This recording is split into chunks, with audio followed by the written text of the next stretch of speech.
12:30. I'm just going to give it maybe just another 30 seconds here so to let some more folks join, and then we will go ahead and get started today. We got a big agenda and lots to cover. I haven't been outside yet. I've been trapped inside without any windows anywhere. It's like a cell in here. Is it nice out? Is it hit the 80 degrees we were all been hoping for?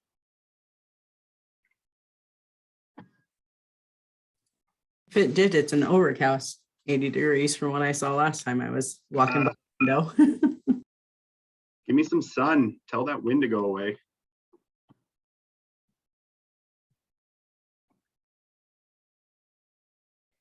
It's kind of odd and eerie because the wind is not blowing. It's like we don't know how to walk without the wind blowing us.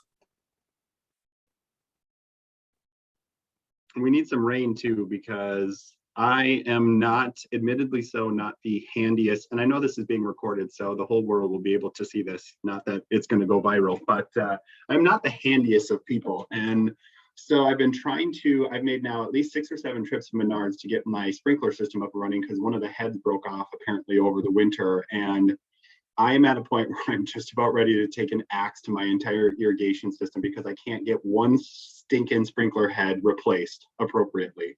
So I don't know. I'm just gonna have to call someone to do it and admit defeat. Okay, let's see.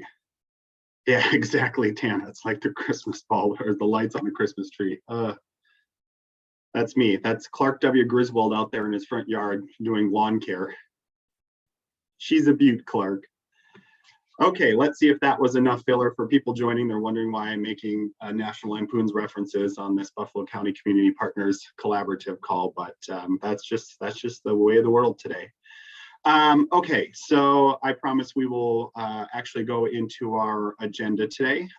So again, welcome everyone. Thank you for joining us. I continue to appreciate your continued support for being able to show up and do this work. And I've said this on other calls too, but I know that a lot of you have, you're competing for your time with all the different priorities that you have in your work and your personal life. And so the fact that you continue to show up monthly and have voice and show that this is a priority for you is something that I greatly appreciate. I know that my colleagues and the staff also appreciate that. So thank you so much. So to get started today, just so that we can kind of capture everyone who's on, will you do me the favor, please, of introducing yourself via chat so that we can get all of that recorded. So if you put your name and your organization in there, I would really appreciate that. That'll kind of be our first order of business. And if you want to go to the next slide, please, as everyone is doing that, we can get a chance to take a look at what we want to capture today. So again, just our introductions. If we have any new members, I would encourage them to introduce themselves in the chat, or if they're feeling really brave, they could go ahead and speak up as well. Then we're going to get a chance just to review that collaborative structure again, get a chance to talk about some of our new folks on our leadership here for our WellBeing Collaborative, talk about launching a work group, and then also what our communication plan will be. So I know that for some of you, it's like you understand, hey, we've talked about some of these things before. Why are we talking about our collaborative structure? But it's really important for us to make sure that we get our blocking and tackling, that foundationally we have everyone understanding what we're trying to accomplish here. But at some point in time, we need to start moving forward. And so that's part of what we're trying to do each meeting is, yes, we kind of have to ground ourselves in the things that we've talked about historically, but we're not trying to rehash those. I think we have done, Denise and her team and the rest of us have done a really good job seeking feedback on who should be at the meetings, who are we missing, what should we be focusing on. And I feel fairly comfortable right now that we have done a comprehensive job trying to capture all of that. So today we're going to talk a little bit more about what success is going to look like, what that structure is, and then our work groups going forward. So let's see, is there anyone, I'll just pause there. Does anyone have any feedback on that? Or if we do have any new members to our group today, do they want to introduce themselves?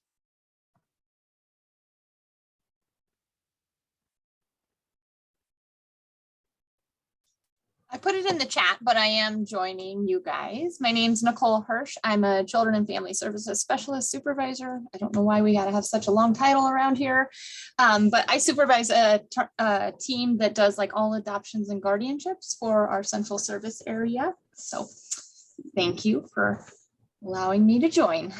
Well, thank you for being part of our group. It's great to have you. And as we talk about our work group today, I think it's going to fit in perfectly with your role. Okay, so let's go on to the next slide then. This is just, I know that there's a lot going on here, but really when we talk about the Buffalo County WellBeing Collaborative, there's a lot of pieces to that. And I really love this infographic because although there is a lot on there, I think it pretty concisely sums up exactly what our structure is. And so I'm just going to review that really quickly. And I promise going forward, I won't do this at every single meeting, but so you are all part of the WellBeing Collaborative. So that's that big encompassing circle right in the middle there. And so our job is to try and have impact in these areas, these overlapping areas of behavioral health, access, children and youth, and the vulnerable populations. And so off to the right, that's kind of a, that's trying to capture all of the folks, at least that we have represented here from different cross sections of industry and not-for-profits and social services and different aspects there. So making sure that we understand, hey, here are the people when we've talked about where are the gaps and who do we need to have identified. This is kind of our list of different areas that we have represented. Maybe not every single organization listed out here, but at least the types of people that will be involved in this group here. And then off to the left, we have a steering committee. So there's a smaller group because this larger group of us, I think, is between 80 and 100 folks if we were to have every single person join us or be able to make it every time. So we do have a smaller steering committee that meets monthly the week before this group so that we can kind of make sure that we continue to understand what we heard the month before, organize ourselves, set an agenda for this meeting and get a chance to move forward there. And then you can see we also have that backbone support.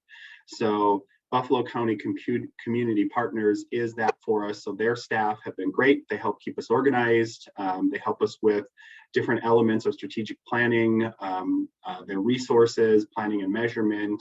And we really couldn't do what we are doing without the support of them, because that, again, that's really the backbone of what we're doing here. So that's who we are and that's how we organize ourselves. So just wanted to touch on that again. Okay, next slide.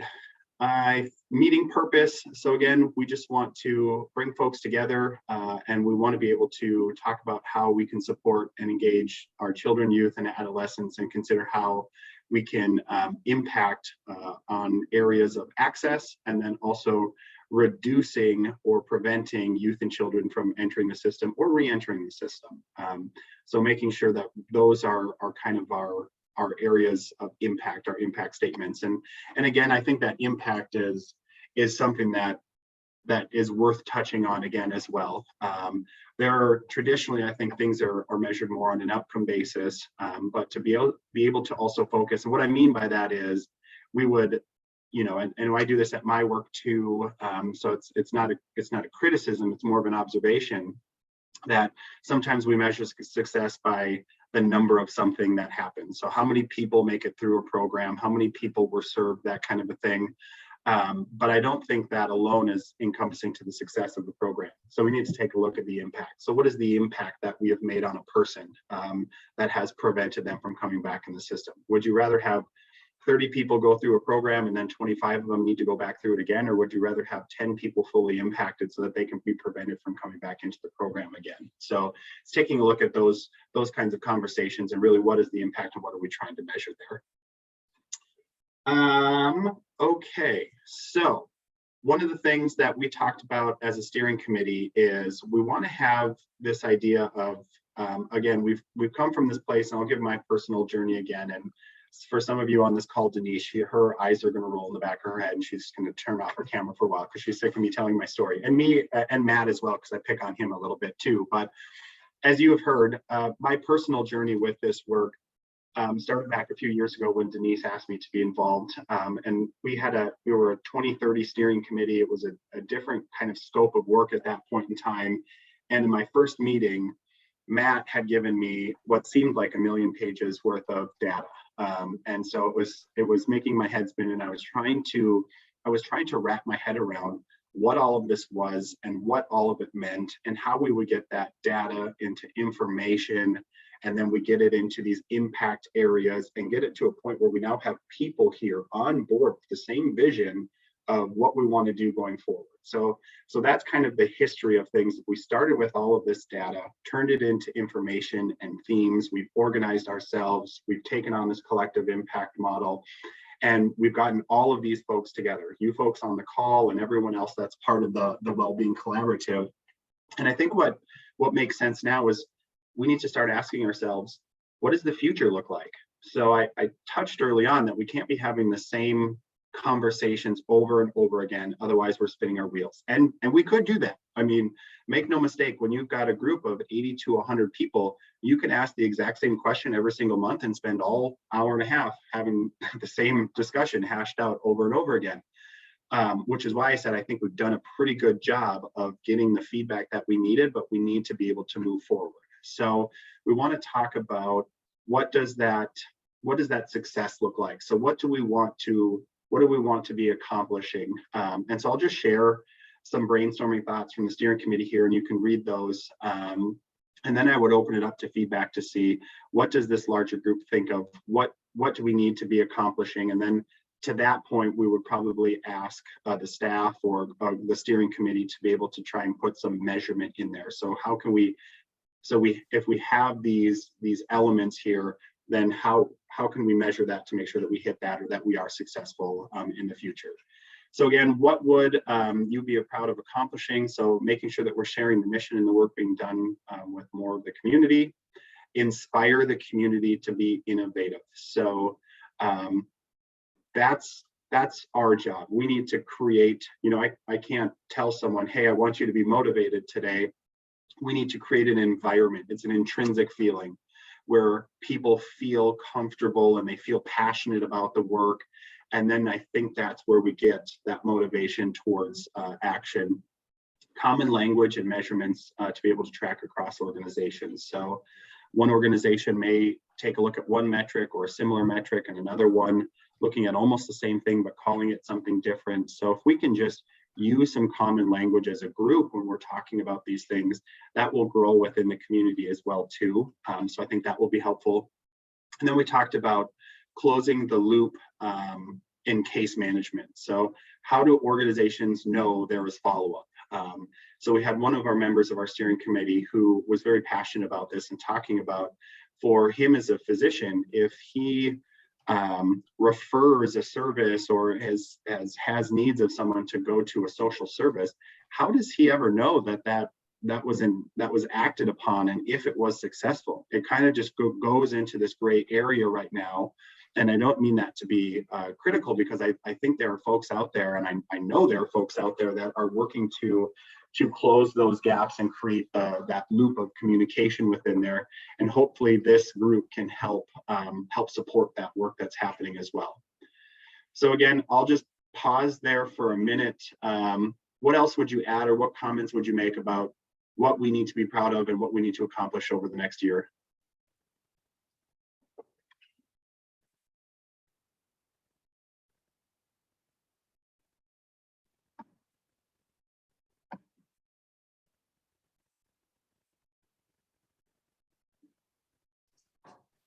Travis, I think I'll jump out there for me. And I've been in this conversation for quite some time and been a recipient of several coaching hours too, from a variety of different collaboratives across the nation and in Nebraska.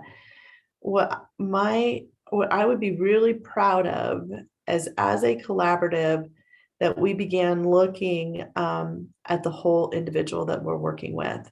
So not just a homeless youth and not just a youth who's hungry, that we look at that individual or that kiddo or that family, and we begin to build the supports that family needs from their perspective, a lot from their culture, what culture and what do they enjoy, what is quality of life for them, and that we truly listen, hear, and understand and begin building and weaving our support around families.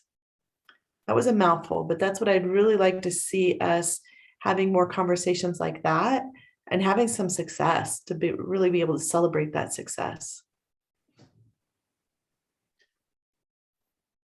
Yeah, that's great. Thank you for sharing that, Denise.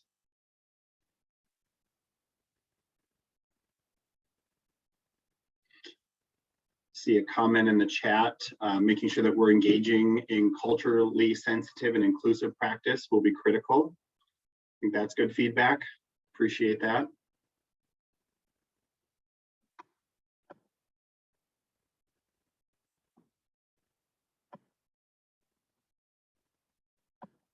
And if you have other things, feel free to put those in the chat too, if you don't feel like speaking up right now, or you can always email Denise or the staff or myself, and we'll make sure to capture those. But I think this is a pivotal point for us, because this is, again, we've got all of the history and how we've got to this point, but we need to have a vision for we have our larger vision as a collaborative, but we need to have some measurements and some short-term goals and successes. And I think this is how we start to structure that, is by saying, what do we want to accomplish, or how will we be proud of ourselves?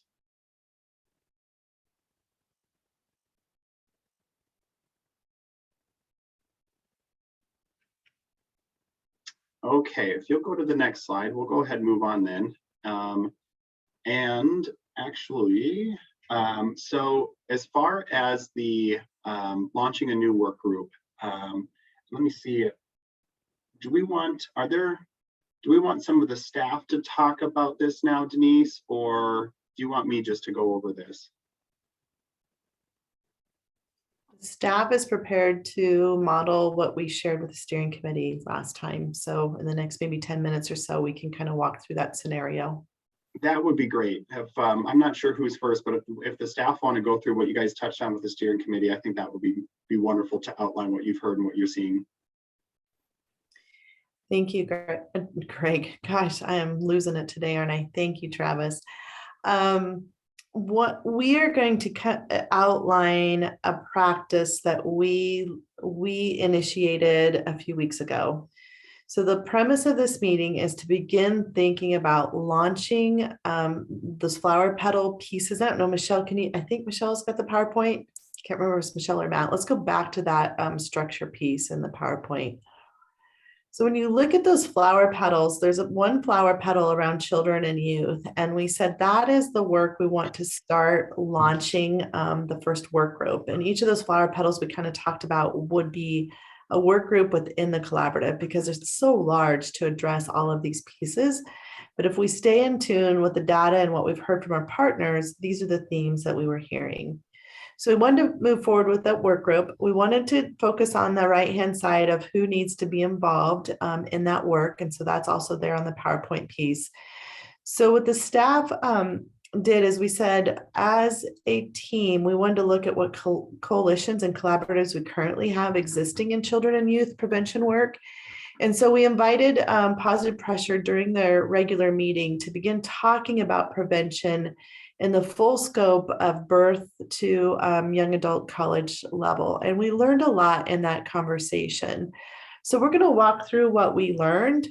And then at the end of this, Travis is going to come back and ask you if you're ready as a collaborative to launch this first work group and what that might look like. So put on just kind of your evaluation hat, kind of listen with some openness to what might look different in launching a work group. And if you could engage other people in the work that you're doing and help show your expertise and see what other people's expertise and how that weaves together, and then how all the data connects us, is really what we're listening for. So I believe Wanda's our person that starts us off. So I'm going to hand it off to Wanda to talk a little bit about how we got started. Thanks, Denise. Yeah, so Positive Pressure is a coalition that's been around for a long time, since the mid-90s. We work on substance substance abuse prevention strategies in the community. And we have some really good, strong partners, some really good strategies that are sustaining very, very well in our community. We've made lots of strides. So when we paused that group back in the fall, we were just trying to figure out how to weave them into that model that we just saw. And so those strategies are really focused on youth and early adulthood, youth and adolescents, trying to prevent them from going down that path of substance abuse. So we pulled our positive pressure group as well as some of the other subgroups from that committee. So our unconnected youth partners and our opioid task force, pulled them together at the beginning of April and decided to, instead of doing our traditional, what we used to do, coalition meeting, which was just looking at those strategies, talking about new strategies, just very, partners would share what they're doing. We talk about strategies and data and do updates in that manner. So pulling back from that, we decided to ask our partners what their hopes were around substance abuse prevention. And so we got the group thinking about big picture, where we want substance abuse prevention to go moving forward. So just thinking about what's happening in our community, what our partners are seeing. We got some really good input from them. We started to see some gaps come up. We started to see the partners were very interested in doing earlier prevention. They saw the benefits in working upstream. We've always tried to do that, but the conversation really organically went there. And so we were able to then talk more about the early childhood and some of what Tana Miller does with her coalitions and her work. So it was a really good conversation that led into how can we work upstream and do some more of that early prevention. And so Tana, I think I'd like to turn it over to you to share a little bit about that piece. Yeah. I think when we were talking about, the different pieces that were into play for substance abuse prevention, we had a partner, and I think it was Doug Kramer who shared kind of the work that he does, and his target audience is typically 11 to 18. And that is because that is what the funding parameters are for county aid juvenile justice dollars. And it does tend to leave out that age of early onset, right? So we know that 9 years old is the age of onset. And then we had another partner talking about the prevention that they were doing. And I believe Tracy with CHI does some prevention in the schools. And I think she even had that specific question. Well, which audience should I be focused on? How early, what is that age? And then it kind of led right into early childhood, which is usually not a conversation at our substance abuse prevention table. It just usually doesn't evolve. We know that early childhood is important, but I don't think we ever really get to the depths at a suicide or a substance abuse prevention table. And so it really did open the floor for me to be able to talk about the importance of high quality childcare. Some of the initiatives that we're doing through Rooted in Relationships and Communities for Kids, why it's important that we're able to provide some of those supports for social emotional development, but then also the early learning scholarships for families, why it's important that we're able to get families some assistance, why we're able to assist childcare providers through maybe the quality and capacity funding so that they can keep their doors open. And be able to provide that support to their families through some of these different initiatives, and how that in turn affects families being able to attend their workforce, right? So if we have families that are unable to take their child to childcare for whatever reason, then their employer has a shortage on that side as well. So I think it really just kind of opened up that conversation on why that early prevention really does start with early childhood, social emotional development, and the pieces that we are doing in the community. We just don't always connect it to substance abuse prevention. And for me, I think as I was listening to the positive pressure meeting, one of the things that was missing from this conversation was inclusion. That can typically be an afterthought, but I think it's important that we identify the partners that we need to bring to the table so that it could be at the forefront of a lot of these conversations.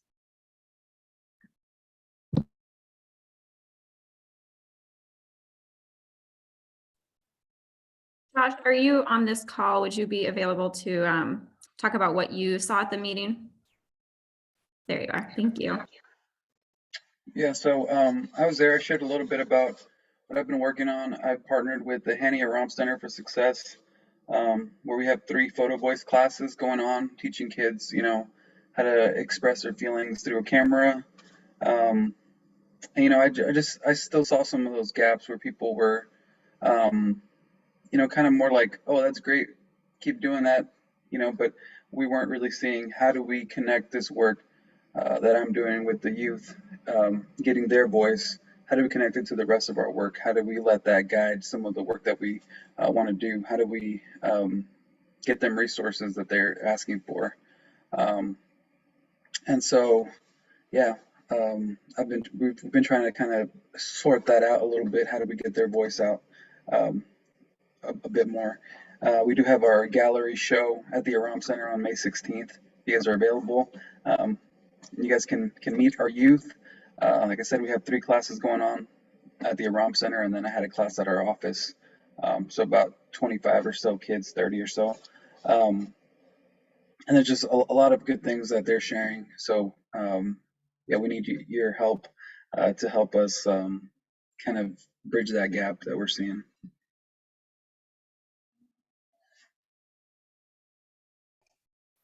I think I'm next. Am I, Michelle? So I'm hopeful that you're all hearing a theme. Are you hearing each staff person talking about the work that they're lifting up? That's probably our greatest challenge right now. We feel as staff that we're leading some of that work when all of you here on this call are amazing experts in this work. And we don't believe you want to lean on us being the people who keep bringing that to the table to start weaving these conversations together.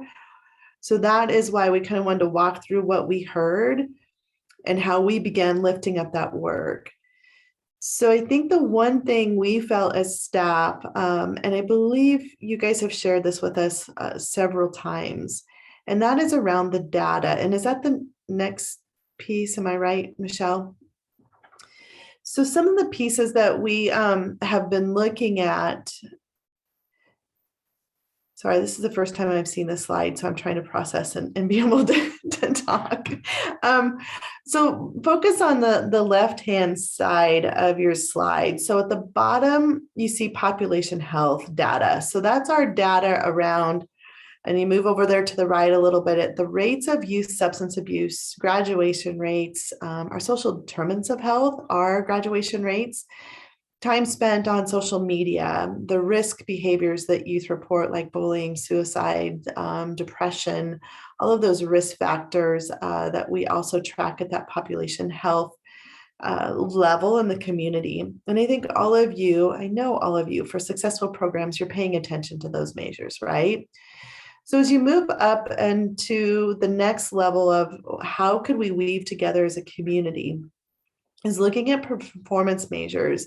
So right now, Community Partners has several programs that are measuring emotional intelligence through social emotional curriculum of Second Step. We also have quality childcare centers who are working very, very hard to share that information of what is a quality childcare, what is quality childcare in the community. And then we also have several of you also working on promotive and protective factors in the community. And this is just a sample of what we're putting in front of you as far as performance measures. I know each of you have programs that are dedicated to performance measures. The big piece, how are we all working together to reduce or prevent youth from entering the system? And that would be children, youth, adolescents, young adults. How is that all working together to reduce youth from entering the system or preventing youth from entering the system and increasing access access to services, supports, resources, all those access pieces along with that. So I'm going to pause there for a minute and just get your reaction of what else maybe you heard from staff as we were presenting kind of the model or a pilot of what we saw in the meeting that we were presenting. And how can we scale this up in the community so more people are coming to the table, and what would that look like for this collaborative to begin that work? So I'm just going to pause here for a minute.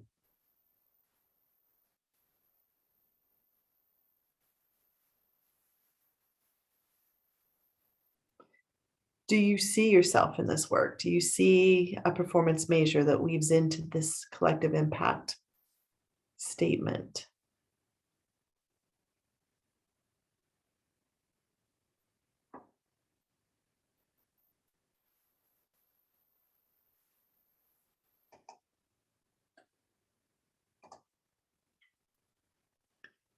I know Zoom always feels like uncomfortable pauses, but I know you guys are all processing and trying to decide when to jump out there. If it feels more comfortable to raise your hand, you sure can, and I can call on you.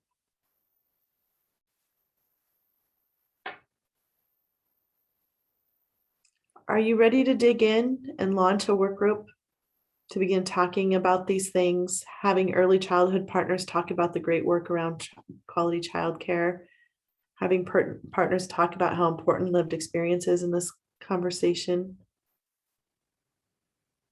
how important the juvenile justice supports that we need to support those families that are in the system or prevent them from entering the system. And I know Maha's on the call too. She's looking at this for inclusion and diversity and equity from the university standpoint as well. And what does that lifelong learning look like as young adults? Are you ready to take some action?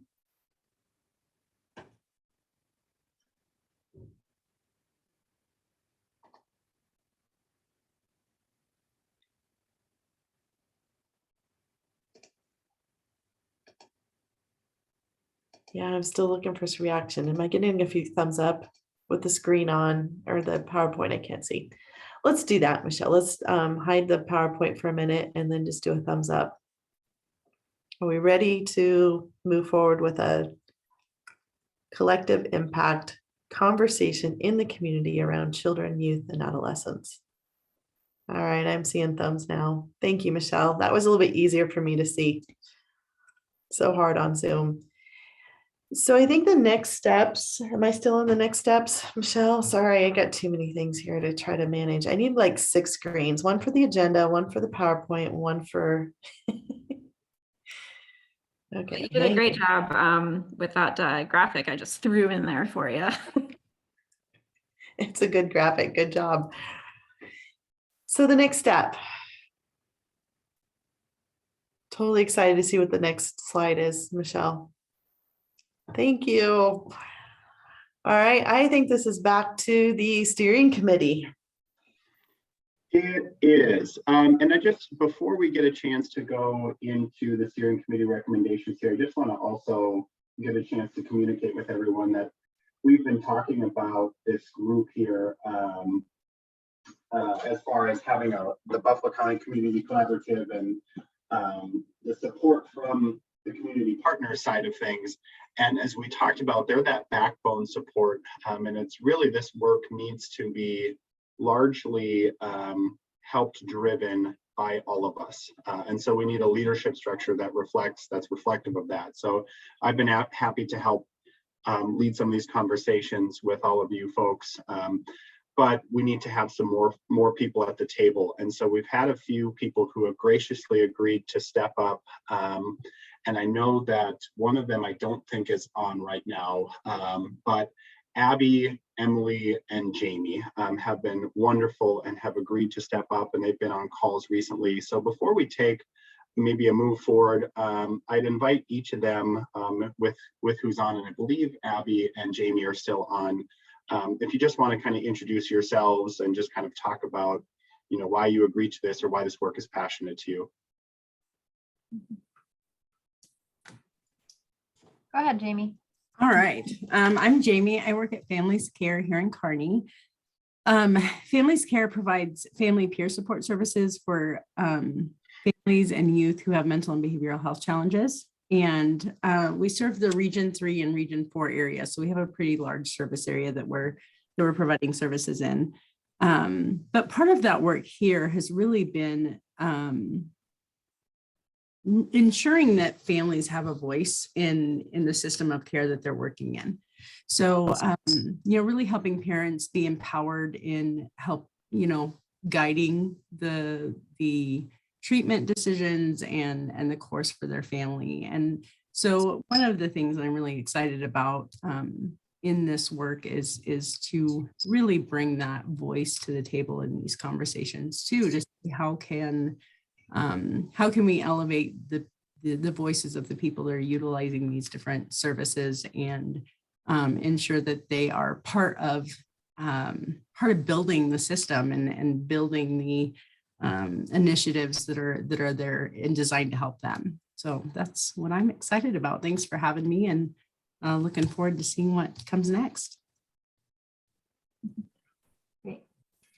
And I'm Abby Olson. I am a social worker and have been here in Kearney for about 16 years now. Came from a small town, and I love seeing the collaboration and all of the opportunities we have in this size of a community. Reason I chose to kind of step into this role is that I currently am the Director of Care Management and Social Work at CHI Good Samaritan. So I work in healthcare, and I also, my side gig is I'm a social work teacher at UNK as well. So what I love about what I think I can bring to the table, hopefully, is that with the roles that I have, I get to work with people from age zero up to age 100. And in healthcare, most of the people that come into healthcare do not really plan to be there. They come in an emergency, unexpected situation. And so with our team, we tend to see people in crisis, and we're working pretty quickly to help them through that transition and then get them back into the community that they're from and work with all of you. And so I feel like kind of having that broad perspective of different resources available. The key pieces for me are connection and collaboration, as we're all here, advocacy, and very much access is probably one of my biggest priorities. So happy to be on the team and available. And this has been an important piece for me as I'm growing professionally by kind of looking at the bigger picture piece. So thank you for the opportunity. Thank you, Abby, and thank you, Jamie, for introducing yourselves. And all of you will get to see, if you haven't already had a chance to meet or speak with Emily, she will be on future calls as well too. But our goal then would be just that this leadership group make sure that we don't miss a step, that we can be interchangeable. We'll lead different parts of the meetings, have different roles as we move forward. But our goal is just to make sure that we keep moving the work forward, and that's a responsibility that I know that all of us take seriously, representing this larger group of this collaborative. Okay, so we were talking about the steering committee recommendations. So if you want to pull that back up, please. Abby, do you want to talk about a little bit of the roles and responsibilities? Sure. So bear with me here. Like I said, we're all learning together, but these are some of the roles and responsibilities that we've came up with that we'd like to work forward with our leadership here. And this is really something we want you just to kind of take some time and take a look at. Definitely with the goal of the steering committee, we want to be able to provide leadership and oversight, and definitely more of guidance along the way. Focusing on making sure that we keep our focus on impact and making sure that we're adding value to everything that we do. So we've talked in this group a lot about our goals are to make sure that we're not duplicating of time and resources and energy. So that's a big focus for us. We want to help champion the efforts that all of us are working with through a community. And obviously the part that I tend to forget sometimes, but that is extremely, extremely important, is making sure that the data informs our decisions as we go along, leads us in the right direction to big picture thinking. And then aligning with the partners that we have in the community and reaching out and finding those that we might not have represented here today that can share their knowledge. And then I guess I kind of touched on it as well, but again, the whole goal is to make sure that we're developing sustainability with all of the factors that are important, so we can continue to provide the good work we're doing. Anybody have any questions or thoughts or reflections about that so far? Feel like we're on track? Okay. All right. So if you're okay with kind of moving on with that, the next question that is an extremely important question for us is, as we start to look at launching the children and adolescent work group, is really who will we invite to be sitting at the table here for this work? Who do you recognize that would be good collaborative partners to work in this space together? Different people, coalitions, organizations. It's very important that we talk about this. So take the uncomfortable silence a little bit. But And Abby, I failed to mention earlier that one of the recommendations for the steering committee was to host this work group pilot at our next collaborative meeting in May. So we're starting to ask these questions to begin seeing who else needs to be in this conversation next month to have a really good next step forward in this work. okay, yeah, thank you.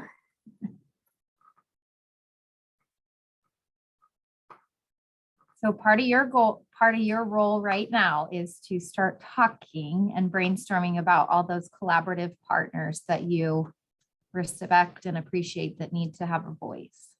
So. Can you take us back to the slide that had the pieces, like what we were hoping the youth and adolescent group might work on? That might help us kind of brainstorm. Thank you. We look at that.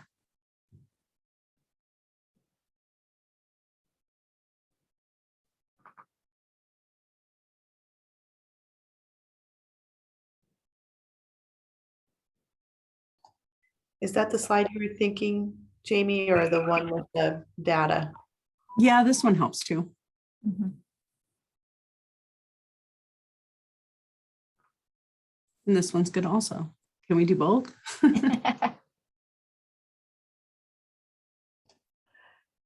I would say that as staff, we've talked about this a lot. So I think key to this conversation are all of the coalitions of Buffalo County Community Partners. We want to ensure that every one of those coalitions that we were working with before the pandemic, during the pandemic, and currently today are invited into this conversation. Because in order for us to truly develop a prevention model for the community, we would want all of those players at the table.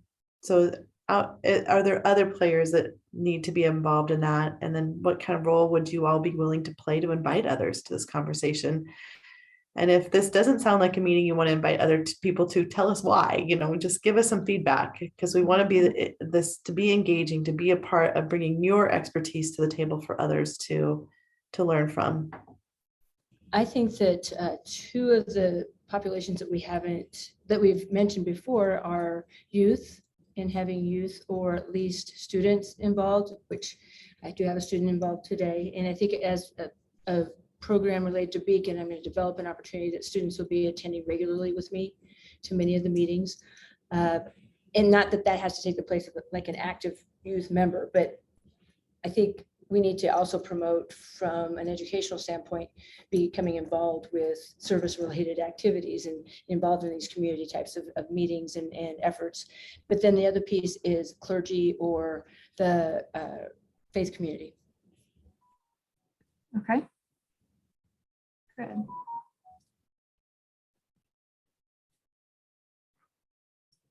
How about other thoughts?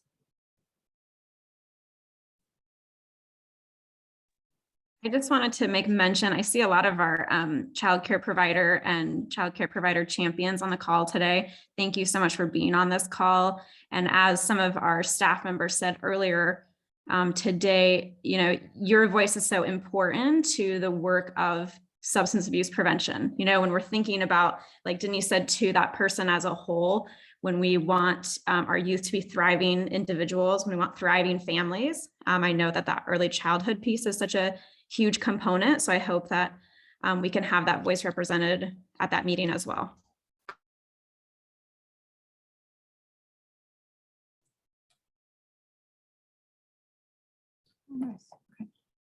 I'll go ahead and just share an idea, and I could, and Denise, stop me if I'm kind of jumping too far ahead. But one thought would be to consider whatever metric we're using. For example, the one I just put in our chat, it's the 40 developmental assets. And let's say we use that, and whatever those metrics are looking at, the folks in our community that could fill that need could be brought around the table. So I'm thinking, I mean, my mind automatically goes deficit in a way to like YRTC, you know, people from there to talk to us about what they are seeing. But also let's think about assets. What about our youth, our young people who are doing well in the community?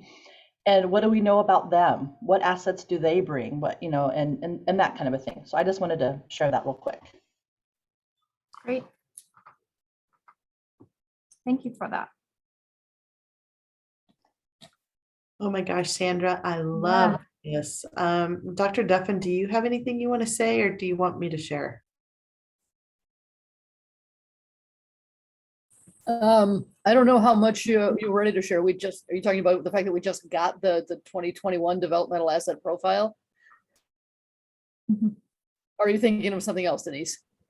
I would guess the majority of people on this Zoom call are not aware that we even have data around for developmental assets. So maybe just an introduction of what we have available and how we got it. Okay, I think Matt might be a good person to tap for this conversation too, but in the chat, Chandra referenced the 40 developmental assets. That's a study that is conducted very regularly by the Search Institute, and they've developed a survey that compiles into a profile of developmental assets, internal, you know, intrinsic assets that youth have, and then external conditions that contribute to their resiliency, their coping capacity. I'm not quite using the same language that they use, but I think you get their overall well-being, really. And in Buffalo County, we run that survey in high schools about every other year. We got a year gap because of COVID, but we just got those data from a full survey last fall. Just in the last few weeks, we've started to look at those and pick them apart and figure out what needs to be disseminated. Would you add more to that? Does that need more explanation, or?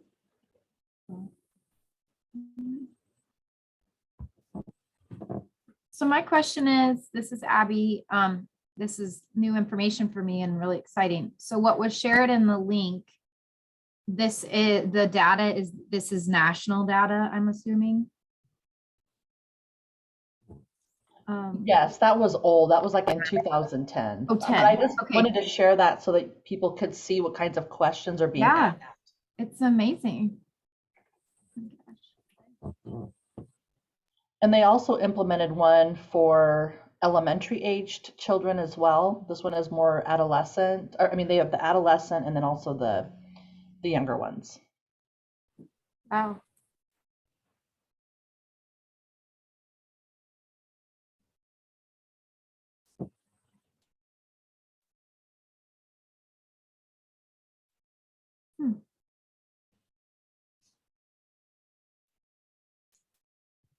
Yes, I'll toss in there. So that we do this report survey in conjunction with some of the state surveys that go on.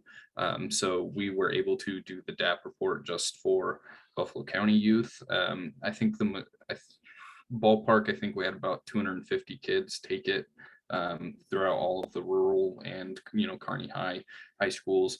The majority ended up being 11th graders.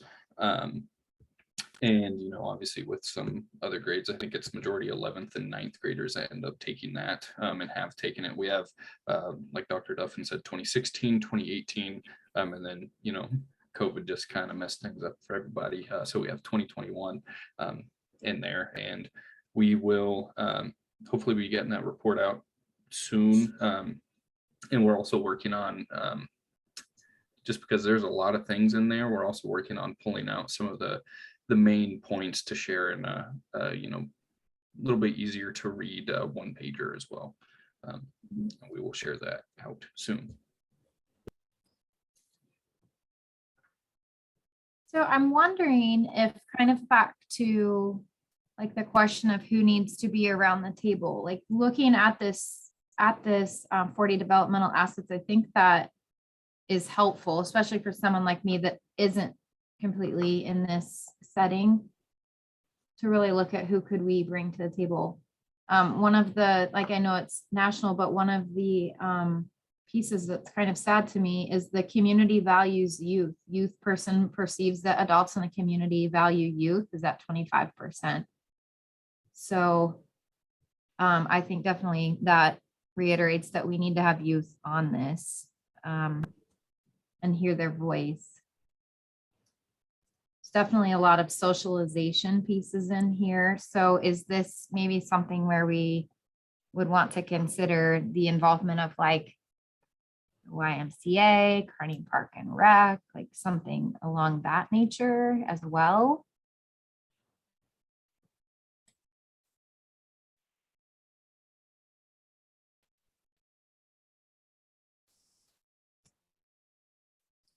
One thing we had talked about too was making sure that all of the, you think about the life domains of a young person in our community, and making sure we include someone or agencies that kind of cover those different areas to make sure that we're thinking mental health, physical health, emotional health, childcare, education, that kind of thing too.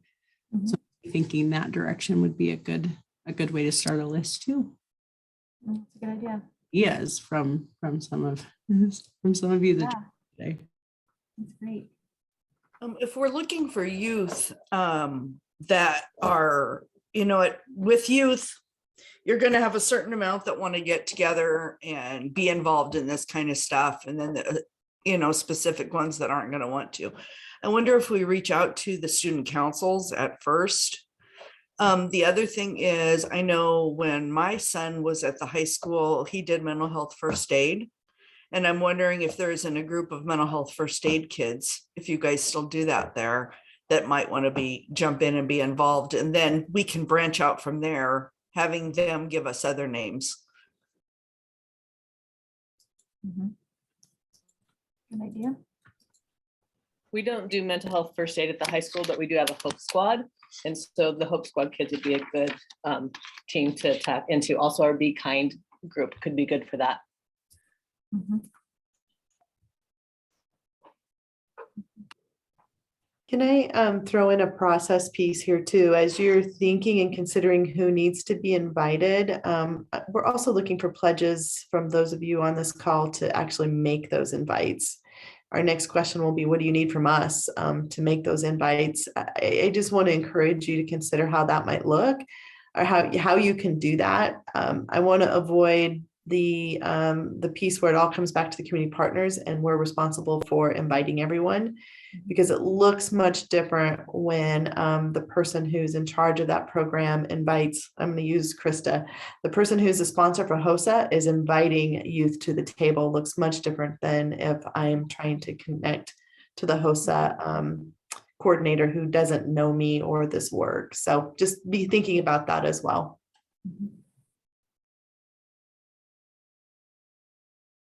So I just was reading through the chat and wanted to call out a couple suggestions too. There's some suggestions about bringing in the prenatal care sector, those that work in that area. And then definitely asking about childcare.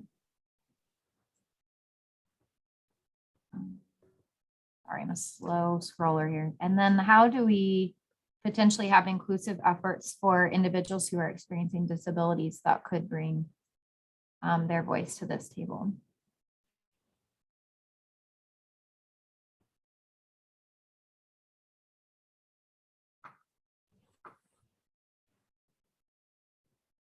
Oh, and you have that right there in the notes, sorry. Good job.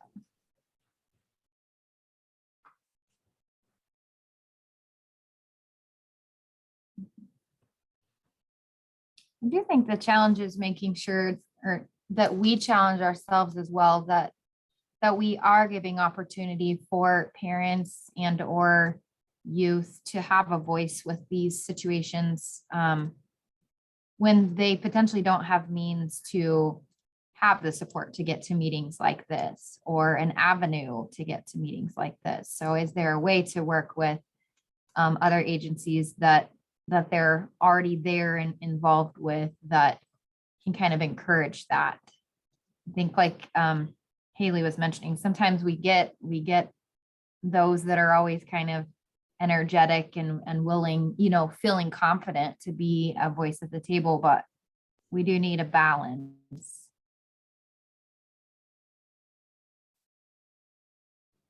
This is Alexandra, Early Learning Connection out of ESU 10. I appreciate the information and the discussion, and I think the asset information is very important. I would really appreciate the opportunity to look at the most current information in more detail in terms of thinking about who else would come to the table. We have so many, there's so much happening in early childhood right now, and we already have so many different initiatives, Sixpence, Rooted in Relationship, so that I think maybe some of us on this call it's just a lot for us to process because our childcare providers are already participating in a lot, and they're stretched thin as well. So I think that we just need some processing time to provide quality input as to how we can be involved. I won't speak for the providers on the call, but that's why I'm just processing a lot of this, trying to get my head around how to be a meaningful participant and understand what their objectives are. So just bear with me.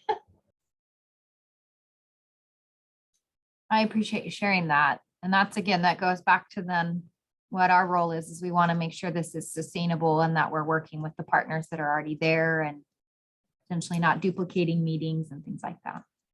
That's important. And I can kind of relate to the not necessarily knowing the objective. And I think that that's been a struggle for me as we've kind of gone through that process. But I think the cool thing, and it was like an aha moment the last time I met with a smaller group from this committee, but I think that's the point, is to bring these people to the table and say, what is the objective? What is it that we want to do? And what do we want to accomplish in this area to move this work forward? So I don't know that understanding or knowing what the objective is, it's made it difficult for me too, I think, but knowing that that's the point, is to get these people to the table and say, what is it that we want to accomplish? What is the goal and what are we trying to do here? So I'm going to be very candid. That conversation for me will happen more successfully in person. There's something about Zoom, and it's not that I think what we're trying to accomplish here requires relationship and connection. So I would just suggest we try and make a commitment to at least some kind of in-person connection. This is very hard for me.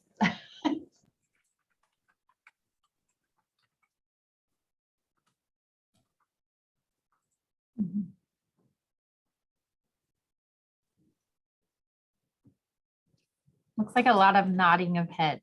I think that's what everybody's craving at this point too.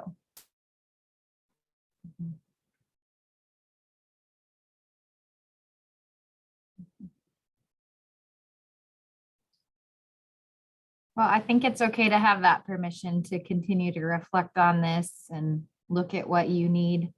And like Denise said, I think that's probably your next question is kind of what else do you need at this point? So I know, Jamie, you had kind of some things you wanted to bring into that kind of weaved in. I was gonna say, we kind of weave them together. Nice. So we talked about including, youth and people that are impacted by these things.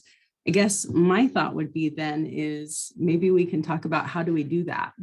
How do we make it a space that, I mean, here we are in this group of 40 people and Zoom, and it's hard to, gosh, do I jump in and say what I think? How are we going to make that a comfortable space for a youth or a young person in our community to be able to participate? What do we need to give them to prepare them to be part of this? And how do we make it? The last thing, one of the things that I've noticed in some of the different committees that I've sat on is that, we bring in lived experience as a token. We have lived experience in our group, but not really utilizing that person or giving them the empowerment to say, I'm part of this group and I'm an active part of this group, and making sure that they are fully involved in the conversation.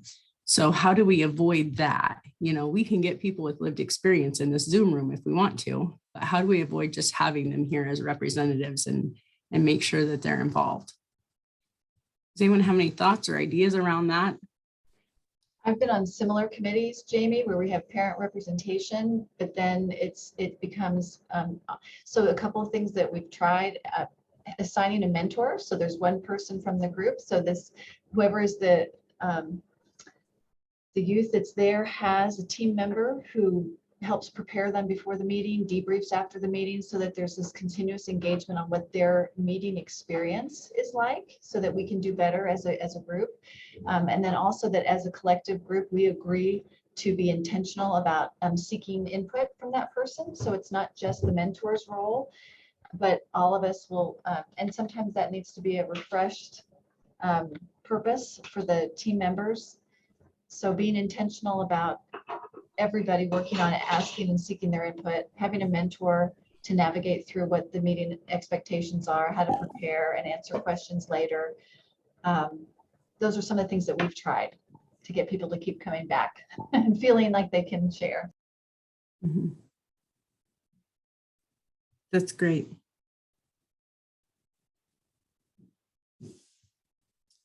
It looks like Chandra says for youth, they will stop talking when adults don't follow through. There will be low-hanging fruit and there will be big dreams. We have to show them that we acted on something that is brought as something that is needed or needs to be changed. I was going to share, I work with youth for 8 weeks at a time. Like we meet weekly, and it really takes, maybe about 6 weeks of, so maybe 12 hours of going in, showing them that you care, bringing them snacks, asking them how their day went, asking them about their week. And then like today, one of my kiddos was telling me about some really like tough stuff that she's been through, but she's been working with me for like 7 weeks now. And I was like, oh, well, thank you for sharing. Like, so it takes that time. You really have to put in the effort, and then they'll start to trust you, and will want to share. So that's just one thing that I've seen with the kids that I work with. And it's always about the 7th or 8th week, the kids really feel comfortable. They're just gelling together. So it really takes time. Like we need to invest in our youth, and really put that time forth. Like for them to want to come to these meetings, to want to share, to feel comfortable enough, to know all you guys' names, I think is big. Like, oh, I know, Matt Morris, or I know Jamie Legates, so that they would feel comfortable to share what they have, like their lived experiences and stuff. Because if not, they're not gonna want to. So that's all I had.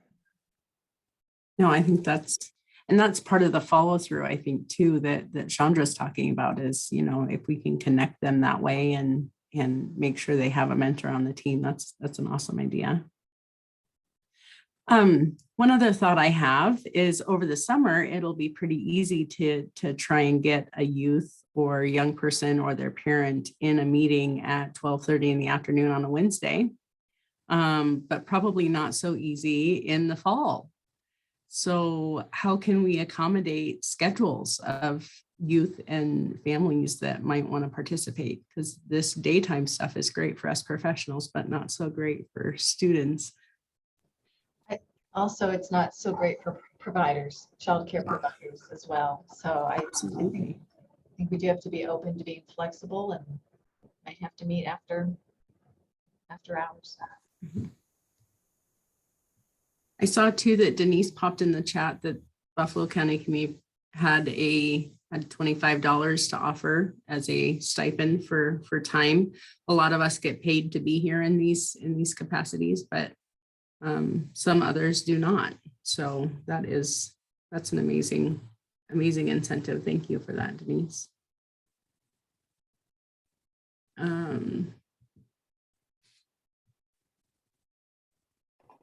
I would add to that too, Jamie, if there's other barriers for someone to join us, if it's transportation or a gas card, those are things too. Financially, we can help remove some of those barriers, but I think there's more than just the financial barriers that are a part of this conversation.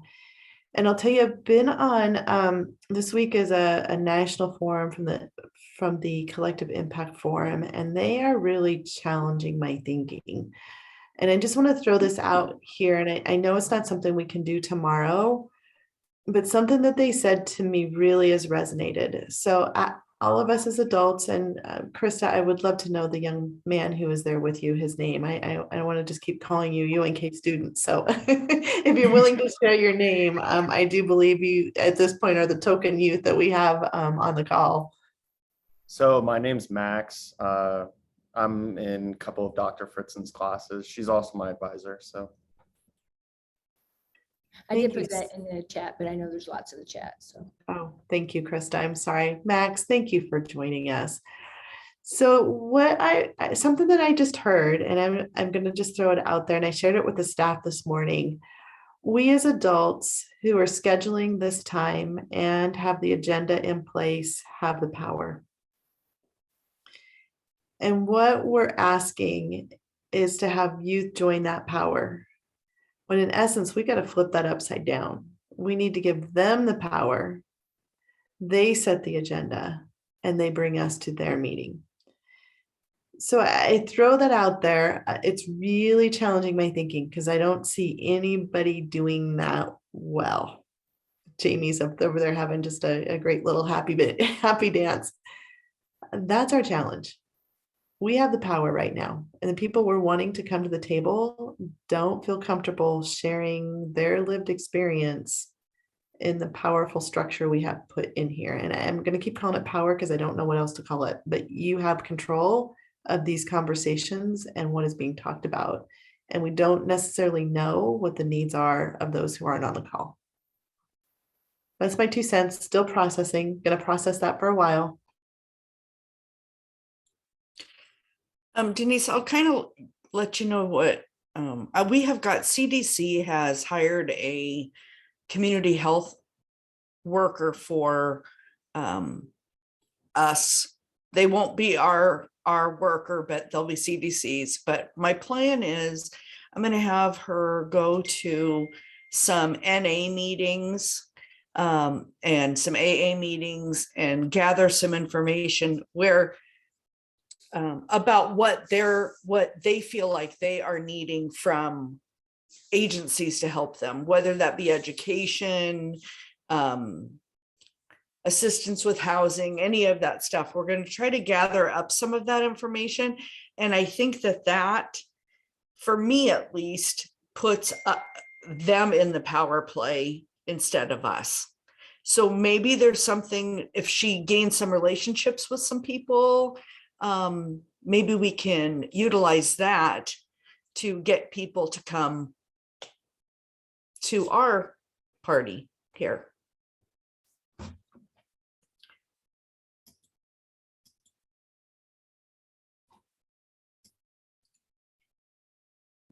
So we have Nadia just asked me if I could talk about parent leadership. One of the Families Cares had a SAMHSA grant, a statewide family network grant for 6 years. It's just coming to an end this month.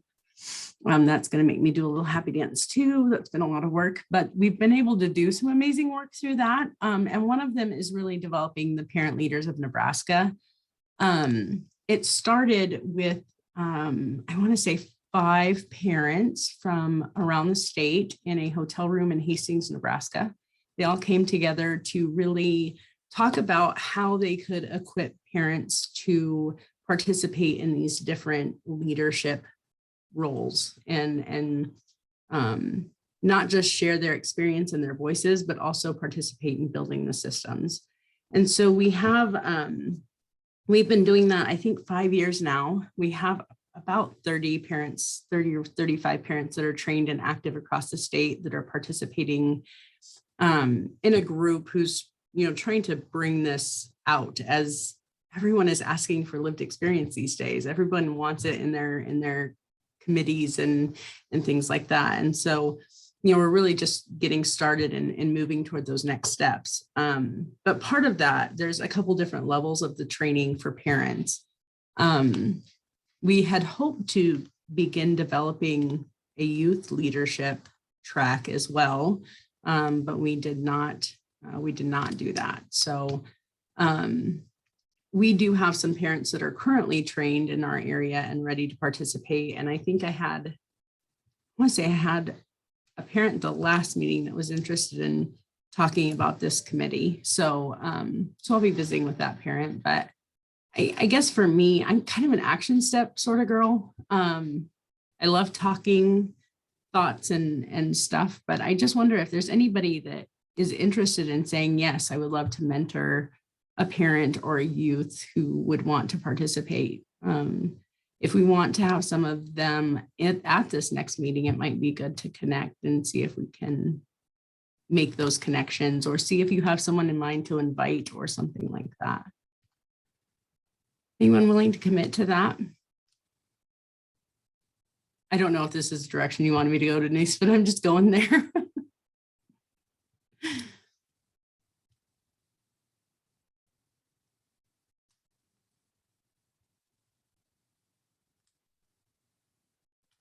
I will be happy to mentor the parent that wants to participate, if that's once I visit with her about it. So I can visit with her about that and do that. Anyone else passionate about mentoring a youth that might want to start participating in this and get some experience that way?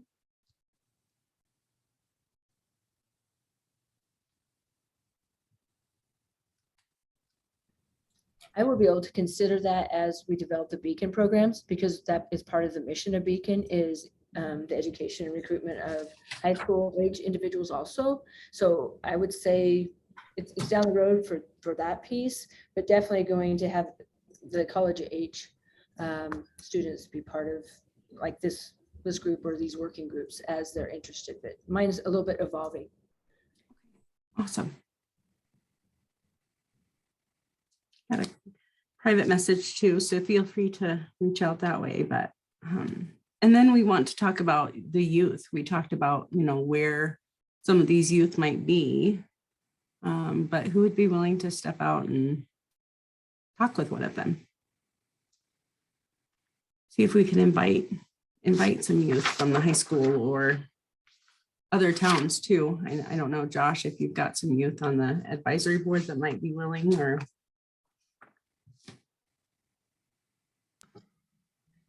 Yeah, I have about 25 youth. They just get really busy sometimes, but I think if we try to meet them halfway and make some time, I think we could start to see more of their of them trying to make it work a little bit better with their time.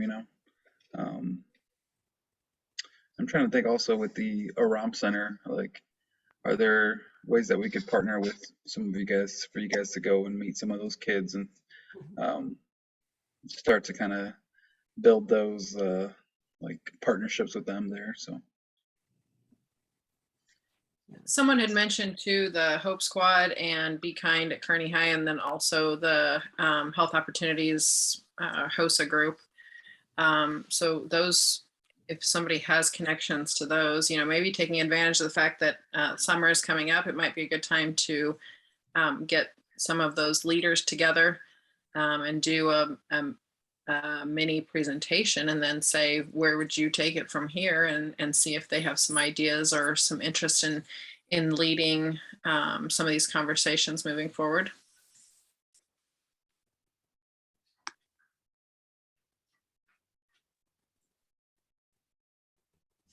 I can reach out to HOSA and their leadership, if that's okay. And then the other thought I have is, in terms of being creative, we could also do a combination of kind of what Josh said, is if we had people go to them, could we do like a focus group and we get their information and then we bring that back, and we definitely have more input because people are probably more likely to share in those smaller groups. Likewise with the HOSA group, meet with them, get information, and then come back as a representation of their voice. I think that's a good idea. I think a group like this is going to be pretty difficult for students to feel comfortable in because it's such a big group of adults. I think it's too many people. I think that our kids would be very willing to share. And I guess that what we're wanting out of these youth is a little bit nebulous to me right now. I don't really know exactly what we want from them. Like we want to know what their supports are. We want to know what they feel good and not good about the community. I mean, I think we can get some kids to engage, but I think we need a pretty clear vision for what we're asking them to do. So when I go to like Be Kind or HOSA or Student Council, I mean, we have lots of groups, but what do we want from the kids? Like, and what kind of commitment? Are we talking an hour a month? Or are we talking 50 hours a year? Like, what are we talking as far as commitment that we're asking from these students too? Because these kids that are in these types of activities are busy. They're the kids that are in a lot of things. And so we just have to be mindful of the commitment we're asking for the kids to make. And before I can ask the kids to make a commitment, I need to know what we're really asking from them. Well, and again, that is nebulous is a good word. But at the same time, it's not that is the ask to come and share your experiences, or is the ask to come and be part of the change, to be part of the work, to be part of moving the needle, I guess, to where we want it to be. And I'm not sure how best to express that. Maybe starting with a few youth to help us develop that would be good too. So I do think there's a piece in the impact statements that would help with that, Tanya, as well as Jamie. I know with Jamie, we've talked a little bit about if we could, at her next parent meeting, have a couple of you come and present this work and say, here's the 2 impact statements that we have that we're thinking about, and we would love their input because it's important in naming those impact statements to ensure that we have a parent voice and a youth voices in that. So the 2 impact statements would be, increasing access to services, supports, and resources, and then how do we prevent youth, families, children, individuals from entering the system. And I think we'd get some really good feedback by just introducing those 2 pieces to say the community is working on this. What does that mean to you? What's your hope for this type of work in your community? And I think that's a good way to start, or just what is your hope for your community? And I think that would be really good information to start with, and then just continue to keep feeding that conversation. And then whatever you need to keep that conversation alive, if it's funding, if it's food, space to grow, we just need to know that, because I will feed that. Is that a little bit helpful? I know it's still nebulous, but it's really about what the youth and the parents share with us to help us have more information to be better informed on our programs and services. What do we need to enhance or change or support with our services once we recognize what youth and parents are looking for?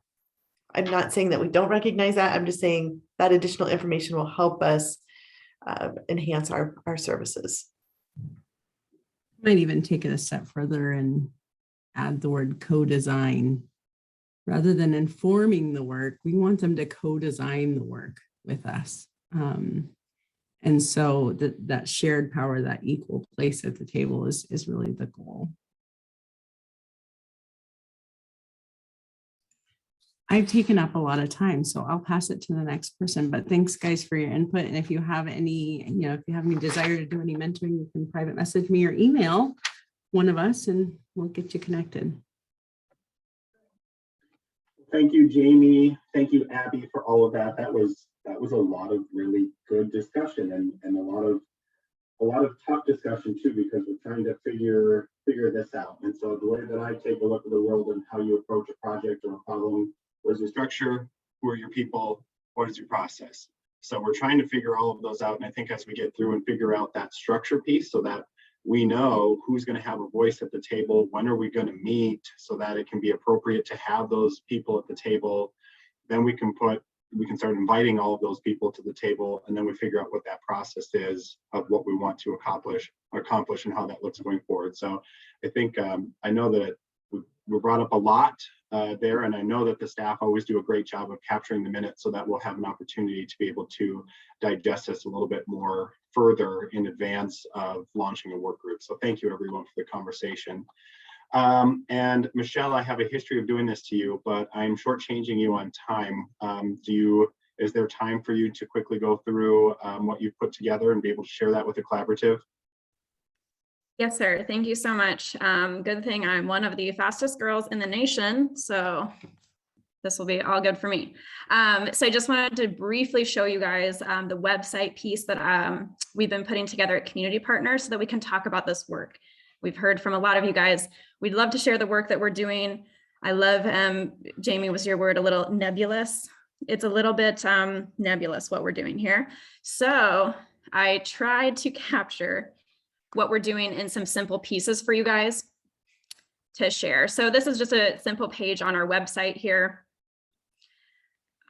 Like Travis said at the beginning, we started this work out as the 2030 vision, right? This was the strategic planning of Community Partners for the health and wellness of the next 10 years in our community. And here we are. So like Travis said, we started with a ton of data.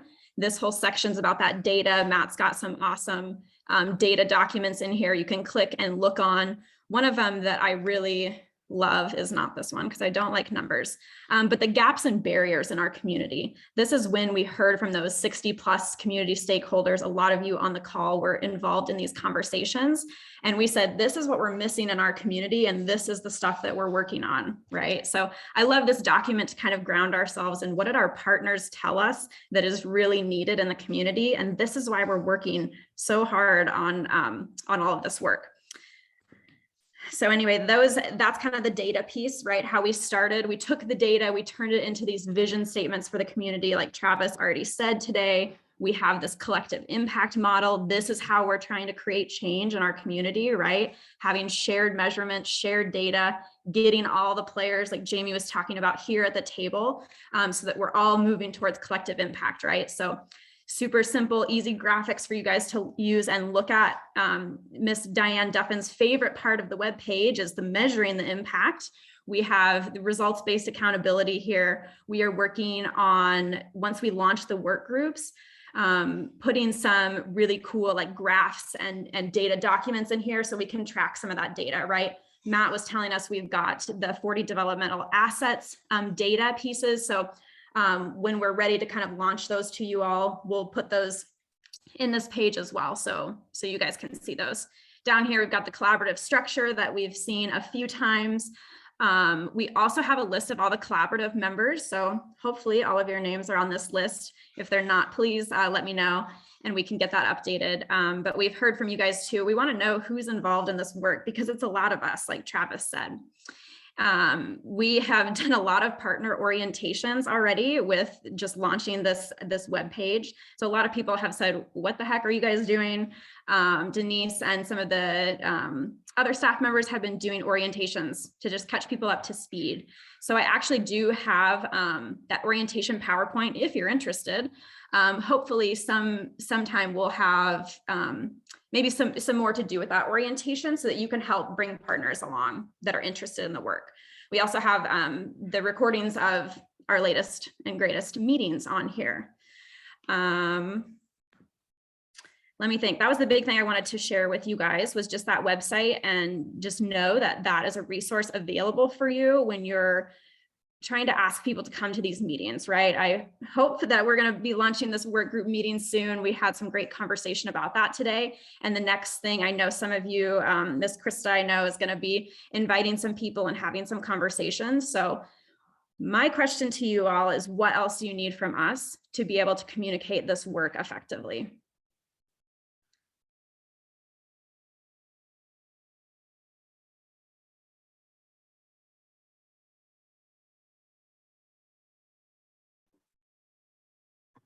Thank you, Michelle. That was Olympic fast. I appreciate that.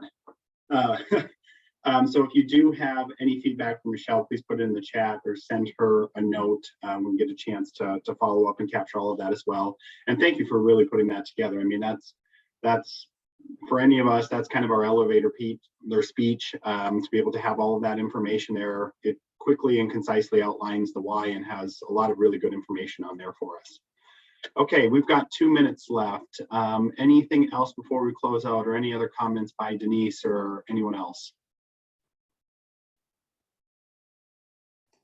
I don't know about all of you guys, but my mind is like very, very busy. It's like the hamster in the wheel. It's really spinning, just trying to process all of this great information. So thank you for your awe-inspiring suggestions and thoughts. It's very, very helpful. So thank you for your time. It was greatly appreciated. Yes, thank you, everyone. And thank you to our wonderful staff members who are going to take all of this and figure out how to organize us so that we can continue to move forward. So thank you in advance for all of the work you do each month. The rest of us leave here and we go on until the next meeting, but you guys start all of your work after these meetings. So thank you so much for what you do. All right, everyone, have a great afternoon. Thank you.